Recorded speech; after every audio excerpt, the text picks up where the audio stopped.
pessoal, tudo bom? Então, continuando a nossa aula, tá? Vamos voltar ali aos componentes químicos e biológicos do osso, né? Na verdade, os componentes biológicos a gente vai depois ter também só a parte celular, né? Mas por enquanto a gente vai só tocar um pouco, não tem como tu falar na parte química óssea sem falar nos componentes biológicos ali, sem falar nas células, tá? Mas sempre assim, ó, salientando para vocês a importância, tá? Que o osso é muito, muito mais que cálcio. E é incrível que, por mais que a gente comente isso, a tendência sempre dos profissionais que vão tratar osteoporose e principalmente, acho que dentista mesmo, que até não é tratando osteoporose, mas pensando na questão de cirurgia, de cáries, de doenças ósseas, na verdade, doenças na cavidade oral, chegamos às vezes a falar doenças de cálcio, né? Não, não são doenças de cálcio. Em geral, são doenças imunológicas, por incrível que pareça, e, portanto, por deficiência óssea, porque a nossa imunidade, ela depende muito do que está ocorrendo no nosso osso. E são essas coisas que a gente vai esclarecendo ao longo do processo. Então, quando nós pensarmos em fisiologia óssea e osso, nós devemos pensar em todos os minerais e íons que compõem, bem como nos componentes orgânicos, químicos e biológicos que participam do processo. Esse trabalho é muito show, tá? E ajuda muito, assim, a ampliar essa ideia da gente, que foi uma lavagem cerebral que a gente teve, né, com relação a essas questões. Então, assim, nós temos que pensar que o nosso osso, ele é um reservatório e que ocorrem ali princípios de sinergia extremamente importante, né? Então, assim, ó, o osso, ele é um reservatório de hormônios, fatores de crescimento, íons e elementos importantes no modo como o corpo funciona. Um ambiente onde osteoblasto, osteoclasto, osteócito, células hematopoéticas, células mesenquimais e células imunes interagem. Então, essa ideia, pessoal, assim, ó, do osso como sendo um reservatório mineral, ele é uma ideia ultrapassada, tá? Já foi um avanço. Primeiro era um reservatório de cálcio. Bom, agora é um reservatório mineral. Mas ele é um reservatório de minerais, de proteínas, aqui no caso, de células imunes, das células, desde fatores hormonais, como os fatores de crescimento, todos eles buscam no osso ajuda, entendeu? Então nós temos que pensar nisso assim, ó, porque o osso ele é um servidor, ele está ali assim, ó, para servir as necessidades do nosso organismo. E ele está diretamente, não só interagindo entre eles, como interagindo com o nosso organismo como um todo.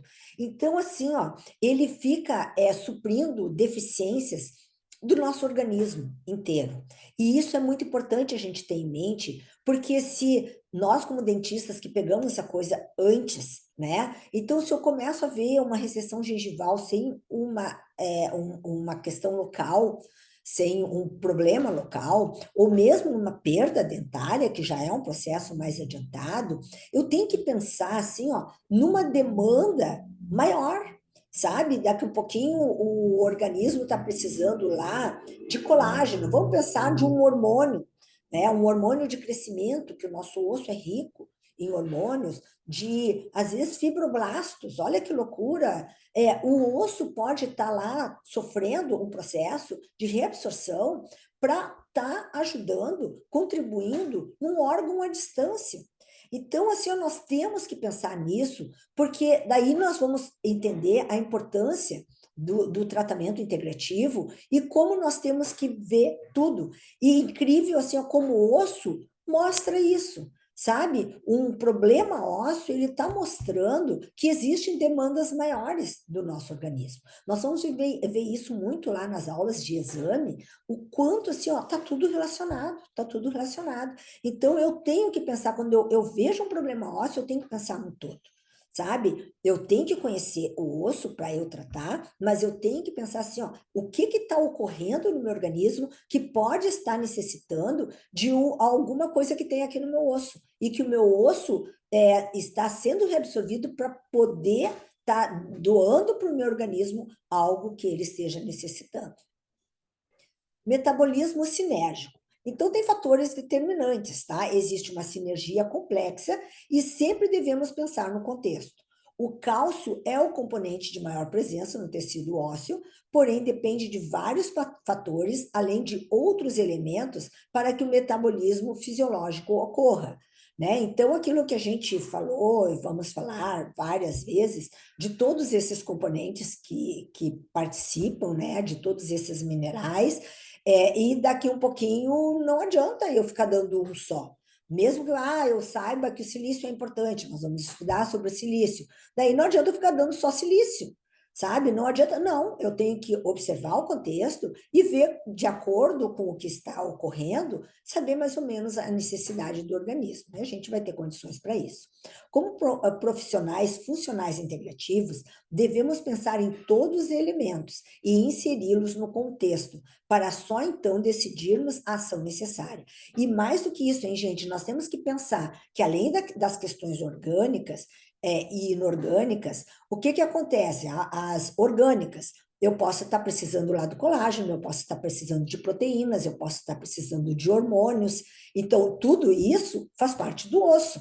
Então, adianta eu dar só a parte inorgânica, adianta eu ficar dando só minerais, né? Tem um medicamento à base de estrôncio, a gente vai estudar um pouco sobre estrôncio também, que eles começaram a dar estrôncio, porque estrôncio é fundamental, e assim, ó, gerou uma série de problemas, porque o estrôncio, ele tem pouco, ele é problema, mas muito também é problema. Então, assim, no nosso corpo, são várias coisas. Existe uma quantidade ideal, né? E que nós devemos ficar dentro daquela faixa. Porém, em determinadas fases, que nem na fase de formação óssea, a quantidade de estrôncio é alta. Já na fase de equilíbrio ósseo, depois da vida adulta, ela já tem uma quantidade mais baixa. Né? E assim, por exemplo, numa fase de cicatrização, vocês vão ter uma demanda maior pelo osso de alguns minerais, de colágeno, não necessariamente quando o osso está em manutenção, quando está tudo tranquilo, que está na remodelação óssea. Então, tudo isso nós temos que compreender, inclusive o momento em que o nosso paciente está passando. Tá? Múltiplos fatores. Como agirmos nesses fatores? Então, existe uma ação coordenada, tá? Estudos revelam que há uma multiplicidade de fatores que compõem o metabolismo ósseo. Além disso, geralmente esses fatores agem de forma coordenada. Estilo de vida e suplementação. A compreensão deste processo como um todo pode ser a chave para o desenvolvimento de um protocolo de tratamento que poderia prevenir e levar ao equilíbrio dessas doenças ósseas. Gente, vocês vão ver assim, ó, mais adiante, eu acho até que é nesse aqui que a gente vai falar, sobre a questão do RNA. Tá? Que vem lá do nosso DNA, que vai dar as ordens, né, e as mensagens necessárias para as mensagens químicas, né? Os hormônios são mensageiros químicos. Como eles levam essas mensagens? De que forma eles levam essas mensagens? E essas mensagens são a base de proteínas. Mas como elas se formam? Então, assim, ó, o ambiente, tá? O estilo de vida, ele determina essas mensagens. O que está precisando naquele momento? Então, às vezes, até um medicamento, uma quimioterapia, um processo instantâneo, ele vai determinar uma mensagem diferente para a produção lá do nosso RNA, que vai daí dar mensagem para a formação óssea. Então, assim, ó, estilo de vida é uma coisa que nós temos que levar em conta quando a gente pensa em tratamento. Tá? Tanto no tratamento da osteoporose, quanto no tratamento odontológico, né? Que quando nós estamos fazendo restaurações, é porque teve uma cárie ali, ou porque teve uma fratura ali, ou porque teve, no caso, vamos pensar numa cirurgia, eu fiz uma cirurgia, por quê? Porque teve algum problema ali no local. E esse problema surgiu por quê? Então, essas coisas eu tenho que pensar e pegar o todo, pegar o todo. Então, assim, ó, muitas vezes é o estilo de vida, muitas vezes são deficiências nutricionais, muitas vezes são deficiências de absorção dos alimentos, a pessoa até se alimenta de uma forma correta, mas eu tenho um estilo de vida legal, eu tenho uma alimentação legal, e daí tu faz um exame e tá deficiente de uma série de nutrientes. Então, assim, ó, o que está acontecendo para que ele não esteja absorvendo? Então, hoje a odontologia, ela acabou, não só a odontologia, né? O tratamento integrativo, nós acabamos nos cercando de uma série de exames, além dos exames tradicionais que nós tínhamos, tomografia, radiografias, as ressonâncias. Hoje tem as biorressonâncias, nós estamos usando já há algum tempo no nosso consultório, e para mim, assim, foi um marcador, sabe? De repente, assim, a biorressonância, funciona mais ou menos como uma ressonância magnética, para quem não conhece. Depois a gente vai fazer uma aula sobre esses exames, e a biorressonância, ela nos dá muitas vezes interferências. Interferências, assim, ó, a pessoa pode ter uma alergia a algum medicamento e aquilo está interferindo de uma forma que o nosso paciente não consiga absorver os nutrientes que ele precisa. Então, assim, ó, eu sei todos os componentes químicos do osso, estou estimulando o meu paciente a se alimentar de forma adequada para que ele tenha lá na sua alimentação essas fontes, só que ele não está absorvendo porque ele tem ali uma alergia a uma caseína do leite, um exemplo, e que impede que ele absorva esses nutrientes. E daí ele não vai ter o osso. Olha só que importante. Outra coisa que a gente tem feito, que é muito interessante, vocês vão ver nessa parte mesmo, sobre as questões da eletricidade, né? Que o osso, na verdade, é um grande órgão elétrico. E o que que acontece, assim, ó? Muitas vezes nós podemos colocar um material no nosso paciente, principalmente os metais, que podem interferir com este comando elétrico do nosso corpo. Então, o que acontece assim, ó, o meu paciente está lá, está se alimentando e está perdendo osso, e está com problemas imunológicos, e está com problema, e às vezes a origem disso é um material que nós colocamos ali no nosso paciente. Então, esses exames de biorressonância, eles ajudam a gente ver essas interferências e que se elas podem estar prejudicando os nossos pacientes. Então, hoje a gente tem feito esses exames até antes de colocar, por exemplo, um implante. Será que o meu paciente vai ter um problema com titânio? Então, se ele tiver ali, se apresentar, eu já nem vou colocar uma prótese de titânio, eu vou colocar uma prótese de zircônia, que é o que tem sido hoje mais pregado, só que hoje nós temos ainda o fator financeiro, né? Que infelizmente muitas vezes é determinante na escolha de um material. Então nós temos que pensar nisso, mas se não tem condições de pagar aquilo, e se eu percebo que aquele material que eu vou usar, ele vai produzir interferências no meu paciente, eu não devo usar. Então, vamos esperar um momento para que o paciente consiga juntar um dinheiro e fazer um material que seja adequado para a sua saúde. Então, a nossa visão, ela mudou muito e se ampliou muito, e nosso conhecimento também tem que contribuir, né, para que e vir a ser usado a favor dessas coisas, né, da saúde do nosso paciente. Os componentes ósseos. Bom, essa estrutura macroscópica, nós profissionais, lógico, a gente tem que rever, mas a gente tem um domínio, em geral, bem interessante dentro da graduação. Isso nos foi passado de forma bem adequada. Pelo menos a mim foi, né? Então, a face interior do osso trabecular, bem como do osso cortical, ela é recoberta pelo endósteo, uma membrana que contém vasos sanguíneos, osteoblastos e osteoclastos. É que a gente sempre tem que relembrar, né, gente? Principalmente quem já está há muito tempo formado. Na face externa, é recoberta pelo periósteo, com a reabsorção, superando a deposição óssea, o que acaba ampliando a cavidade medular conforme o indivíduo envelhece. Então, até por isso que a gente tem que se dar conta que, com os anos, essas coisas vão ocorrendo de forma mais lenta, porque vai diminuindo o nosso periósteo ali, que também tem toda essa questão dos nossos vasos e dessas trocas, que ele é o grande alimentador e produtor das nossas células, que é que vão produzir todo o nosso osso e estimular ali. Então, a gente tem que levar sempre em conta o envelhecimento, sim, e estimular para que ocorram essas trocas e estimular também a formação dessas proteínas e dessas células ósseas, tá, gente? E isso é principalmente com hormônios e exercícios físicos, vocês vão ver isso depois. Aqui, com relação à medula óssea, tá? Então, eu fiz questão aqui de não colocar nenhum osso longo aqui, tá?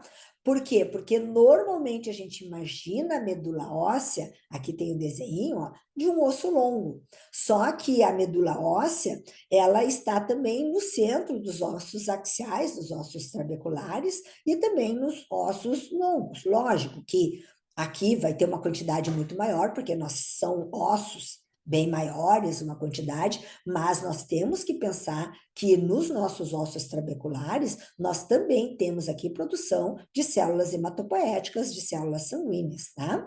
Então, ele é um órgão encarregado da hematopoese, isto é, da produção de hemácias, granulócitos, monócitos, linfócitos e plaquetas, tá?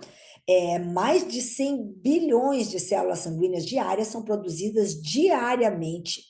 Este órgão de células sanguíneas diárias são produzidas diariamente. Ficou meio redundante aqui, né? Este órgão consiste em ilhas de tecido hematopoético, a medula óssea vermelha, junto com células adiposas, medula óssea amarela e macrófagos. Nós vamos dar uma estudadinha nisso aqui agora, tá, gente? Porque é bem importante a gente saber essa questão das células adiposas e das células hematopoéticas, porque elas têm uma sinergia e é importante que a gente entenda isso até para a gente estimular o que a gente quer, tá? Então, aqui, as células tronco mesenquimais ósseas, tá? A gente vai colocar BMCs e vocês vão ver muito esse termo, tá? Porque é um nome muito grande, células tronco mesenquimais ósseas, mas elas são componentes importantes na medula óssea. E tanto as células osteoblásticas quanto os adipócitos se originam dessas células tronco mesenquimais ósseas, tá?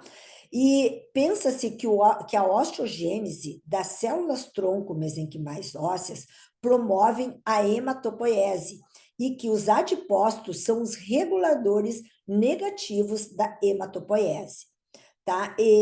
Eu acho que a gente vai falar isso mais adiante, mas assim, ó, tanto as células tronco, tá, quanto os osteoblastos, eles estimulam a produção das células hematopoéticas, tá? As células tronco, elas vão originar as células hematopoéticas e vão originar os osteoblastos. E depois os osteoblastos imaturos também vão estimular a hematopoese. E já os osteoblastos maduros vão estimular a linfopoiese, que é a formação dos linfócitos. A gente vai ver isso com um pouquinho mais, mas eu só quero, como nós estamos estudando aqui agora, a origem, tá? Eu quero que vocês entendam o caminho que ele vai chegar, tá? Então, essas células tronco, elas vão dar origem, primeiro, à hematopoese, as células sanguíneas, e as células adiposas, e também aos osteoblastos aqui, tá? É tudo a mesma origem.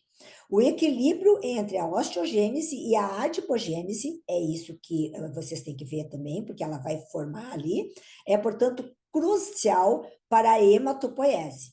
Muitos fatores, incluindo envelhecimento, obesidade, irradiação e quimioterapia, pode levar ao viés de diferenciação das células tronco hematopoéticas, ósseas, tá? Das células tronco ósseas. E isso é aquilo que a gente estava falando de estilo de vida, tá, gente? Porque assim, ó, essas células, elas ficam recebendo mensagens para o que elas vão se diferenciar, tá? Então, por exemplo, uma pessoa que está sofrendo uma quimioterapia, ela está recebendo ali mensagens, né? Então, ocorre ali uma mensagem já no estímulo de diferenciação. Então, ao invés de se diferenciar numa célula sanguínea, ela já pode se diferenciar numa célula adiposa. E isso já vai desequilibrar. Então, a falta de exercício físico também Olha, o sedentarismo, gente, ele é muito prejudicial ao nosso organismo, muito prejudicial. E quando a gente fala, às vezes, em adipogênese, muitas vezes as pessoas pensam direto numa pessoa gorda, mas tu pode ter uma medula óssea amarela predominante, tá? Ou seja, com mais adipócitos, sem ser uma pessoa gorda. Lá na origem das células, ela já estimular a adipogênese na medula óssea. Tá? Então a gente tem que cuidar com isso assim, porque nem sempre a aparência é determinante. Muitas vezes é a pessoa sedentária mesmo, a pessoa sedentária, a pessoa que toma muito medicamentos, pessoas que sofrem radiação, pessoas mais idosas. Lógico que a obesidade vai alterar, mas eu quero dizer que não só em pessoas obesas isso ocorre. Então vocês têm que ter isso claro na mente de vocês. Como resultado, a hematopoese óssea pode ser prejudicada. Bom, gente, tem muito trabalho científico legal aqui para a gente ler sobre a hematopoese, tá? E isso é uma coisa bem importante da gente ter isso claro na nossa mente, por quê? Porque, assim, ó, os problemas sanguíneos, na verdade, o sangue, ele é fundamental para a nossa vida saudável, é fundamental, e é uma das prioridades do nosso organismo. Tanto as nossas defesas, a nossa imunidade, como a nossa hemoglobina carregando o nosso oxigênio. Então, assim, ó, o nosso osso é a fonte de tudo isso. E, então, se eu quero tratar osso, eu tenho que pensar em sangue. Se eu não tiver um sangue saudável lá, eu não vou ter um osso saudável. Ele vai ficar priorizando essa produção. Então, nós temos que ter isso claro, nós temos que ter isso em mente sempre quando nós estivermos tratando qualquer tratamento odontológico e qualquer tratamento ósseo. Eu vou falar muitas vezes isso para vocês, porque eu quero que vocês tenham isso muito claro em mente, tá? Aqui, as vias relacionadas às condições de estresse interferem diretamente na diferenciação das células-tronco mesenquimais ósseas, tá? A diferenciação dessas células, ela é controlada por uma complexa rede de sinalização. Aqui, esse RANKS2, Asterix, já falei para vocês algumas vezes, tá? A gente vai falar, são fatores de transcrição-chave na diferenciação osteogênica. O que é o fator de transcrição, gente? Olha só, eu acabei de falar para vocês lá no RNA mensageiro, né? Essa mensagem ali, essa é uma fita, o DNA tem as suas fitas e ele vai duplicar uma fita que vai formar o RNA, tá? Essa duplicação da fita é uma transcrição, é uma cópia do que tem lá, só que com a mensagem que o DNA está querendo mandar para a célula. Então, se ele vai levar o RANKS ou o Asterix, que é o que vai estimular o osteoblasto e as células hematopoéticas, vai depender do que? Da estilo de vida. Que mensagem ele está enviando? A mensagem é o estilo que eu estou levando, e não só estilo, também a questão de medicamentos, de momento. Eu sou uma idosa que faço muito exercício físico, mas eu sou uma idosa. Então, eu já tenho algumas deficiências por conta da minha idade. Isso tudo conta ali nessa fator de transcrição, nessa mensagem que o meu DNA vai mandar ali via RNA, tá? Então, aqui, a diferenciação dessas células, então, aqui o RANKS2, a gente já leu isso, tá? Eles são fatores de transcrição chaves na diferenciação osteogênica. E o PPARY e o CEBP alfa são fatores de transcrição chave na diferenciação adipogênica. Então, também é um fator de transcrição que pode ser o que foi comandado lá. Então, depende de o que tiver mais, é o que eu vou formar mais, tá? No entanto, o envelhecimento, irradiação, quimioterapia podem causar uma série de eventos e ativar vias subsequentes. Essas vias regulam os principais fatores de transcrição, RANKS2 e PPARY, para levar à mudança do equilíbrio adipo-osteogênico. Então, assim, ó, tem que existir um equilíbrio aqui. Lógico, esse aqui a gente olhando, ele parece bastante complexo, esse desenho, tá? É desse próprio trabalho que eu peguei para vocês, mas aqui, ó, ele fala na questão da idade, radiação, quimioterapia, o quanto eles podem agir neste equilíbrio, tá? Então, aqui nós teríamos o que produz o Ranx e o Osterix, né, que são os que vão produzir as células osteoblásticas e hematopoéticas, mas quando a gente tem estes fatores, a gente tem muito mais mensagens que vão aumentar estes fatores da adipogênese. E daí já ocorre o desequilíbrio. Quando ocorre esse desequilíbrio, nós vamos ter deficiências lá na produção hematopoética. Então, daqui a pouquinho eu posso ter uma deficiência de eritrócito. Lá no meu hemograma, eu vi que eu estou com os eritrócitos baixos. Então, assim, ó, eu tenho que pensar aqui nos fatores de estilo de vida, ou nos fatores que podem estar estimulando esse desequilíbrio. Tá, gente? Então, isso aqui é bem importante. Isso aqui inclui hábitos de higiene, hábitos alimentares, consumo de medicamentos, hábitos de exercício físico, sedentarismo. Tudo isso nós vamos ter que nos envolver se nós quisermos ter resultados bons, tanto dos nossos tratamentos, quanto na vida do nosso paciente, na fisiologia do nosso paciente.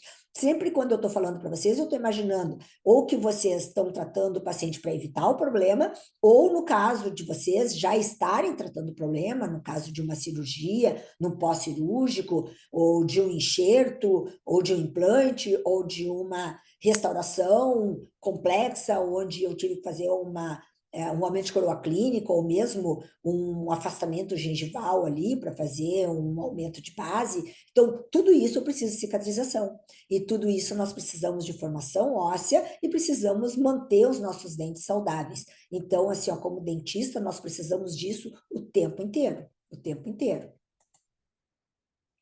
Então, aqui ainda falando de como funciona essa questão dos adipócitos e da questão da hematopoiese, né? Então, os adipócitos, eles provocam um efeito negativo na medula óssea, tá? Durante a recuperação hematopoética. A diferenciação adipogênica de células-tronco mesenquimais da medula óssea, ela interfere no processo de recuperação hematopoética, após o transplante de células-tronco hematopoéticas. Isso aqui é um trabalho pós-transplante, bem interessante aqui. A lipocalina 2, secretada pelo adipócito, tá, da medula óssea, ele inibe a eritropoese. Além disso, os adipócitos da medula óssea substituem as células-tronco, olha só, mesenquimais, e os sinusoides de poda, que eles chamam lá, que é para eliminar células adiposas e aumentar as células hematopoéticas, resultando em redução do calibre do seio e da atividade hematopoética. Então, aqui ó, estão as células e aqui estariam, teoricamente, as células adipócitas. Né? Então, elas diminuem ó, esse calibre. Elas diminuem aqui, há um aumento das células adiposas e uma diminuição das células hematopoéticas. Tá? Então, aqui, resultando, diminui o calibre do seio e da atividade hematopoética. A medula vermelha torna-se, então, a medula amarela na medula óssea. Tá? Então, aqui mais ou menos ele explicou por que aqui a gente enxerga ela mais vermelha, porque aqui é maior, essas são mais achatadinhas, e depois, quando houve o estímulo dos adipócitos, então, eles aumentaram e as hematopoéticas diminuíram. Daí dá aquela cor mais amarelada. Então, aqui, aquilo que a gente estava falando do balanço, né? No balanço de diferenciação de células-tronco mesenquimais e hematopoiese, existe uma reciprocidade entre osteogênese e adipogênese. O aumento da adipogênese geralmente leva à diminuição da osteogênese e vice-versa.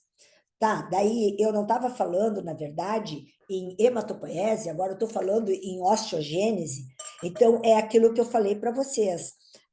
Tanto as células-tronco mesenquimais estimulam a hematopoiese, quanto o osteoblasto imaturo, né? O maduro é a linfopoiese, depois os linfócitos, mas o osteoblasto imaturo, ele também estimula a hematopoiese. Então, se formou menos ósseo, osteoblasto, ali no caso a osteogênese, nós também teremos uma diminuição da hematopoiese. Então, nós temos uma diminuição por duas vias. Primeiro, por aquela que eu acabei de explicar para vocês, porque os adipócitos aumentam de volume, achatam a luz ali, diminui a hematopoiese, e segundo, porque diminui a produção de osteogênese, e daí vai ter menos osteoblastos, vai ter menos hematopoiese. Então, é por duas vias que ocorre a diminuição da eritropoiese, principalmente, tá?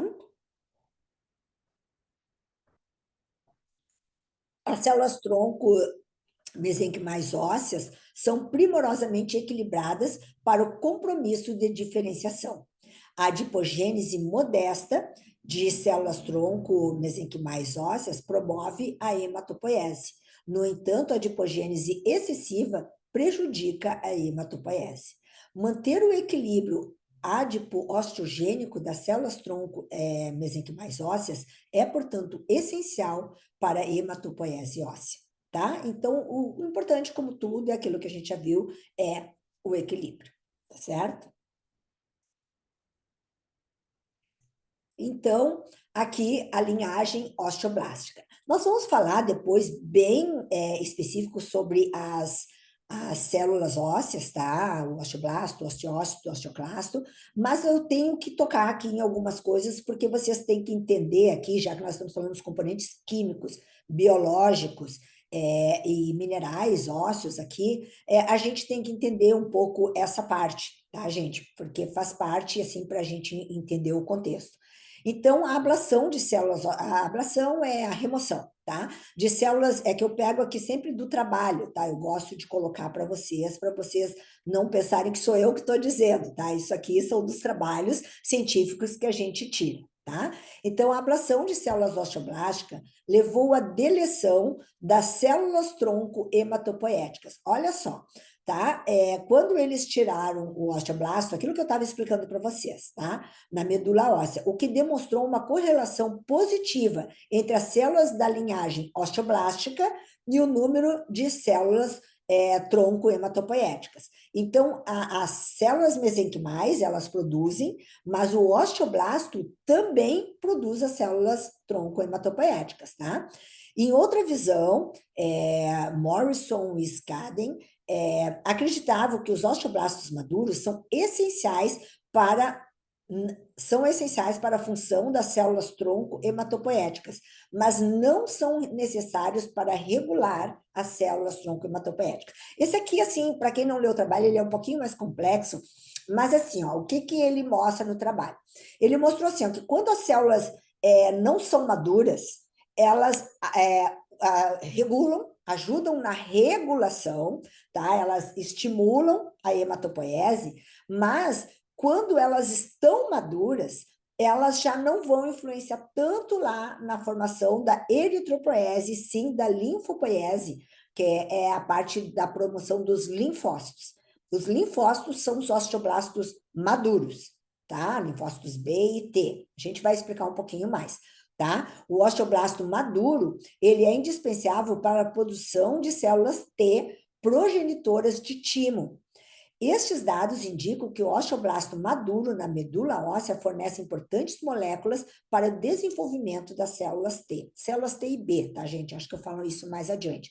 As células T e as células B, elas são formadas e os linfócitos B e já são lançadas na circulação.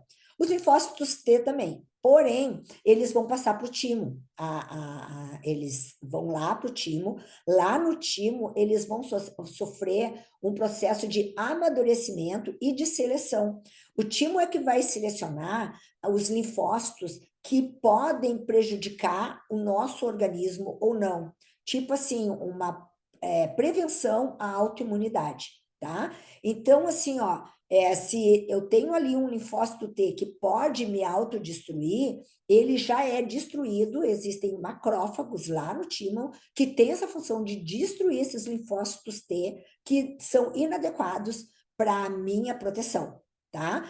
Mas tem um trabalho que mostra, eu acho até que eu mostro aqui para vocês, que quando nós temos problemas aqui nos osteoblastos maduros, nós também temos problemas no timo.